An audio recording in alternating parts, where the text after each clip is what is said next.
restrukturisasi anggaran ini perlu banget karena kita berada dalam situasi yang penuh dengan ketidakpastian. Balik lagi, ruang fiskal kita harus bisa fleksibel, harus bisa prudent, harus bisa adapt dengan semua situasi yang terjadi. Dan kalau kita punya beberapa program yang multipliernya rendah tapi beban APBN-nya besar, nah itulah yang harus dievaluasi dan perbaiki. Contoh paling gampang, MBG.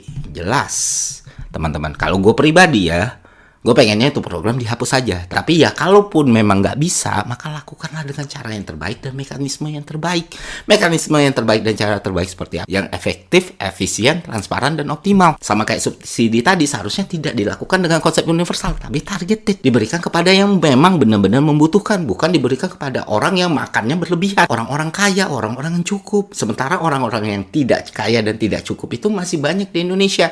Di daerah-daerah terluar, di daerah-daerah tertinggal, masyarakat miskin dan kurang mampu. Nah, MBG kalau memang masih mau dipertahankan, harusnya difokuskan kepada kelompok masyarakat tadi. Sehingga beban anggarannya bisa lebih diperingan, pelaksanaannya lebih transparan, dan lebih memberikan ruang buat fiskal kita gitu loh, Pak. Menurut saya ya, gue pikir ini harus dipertimbangkan mengingat ketidakpastian yang terjadi dan kondisi ekonomi global sekarang. Jangan sampai malah program unggulan pemerintah jadi beban paling besar pemerintah juga. Terlebih lagi kalau kita melihat bagaimana tindak tanduk BGN sekarang ya.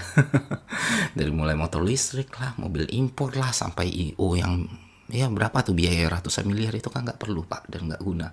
Dan seharusnya di situasi seperti ini kita lebih sensitif gitu.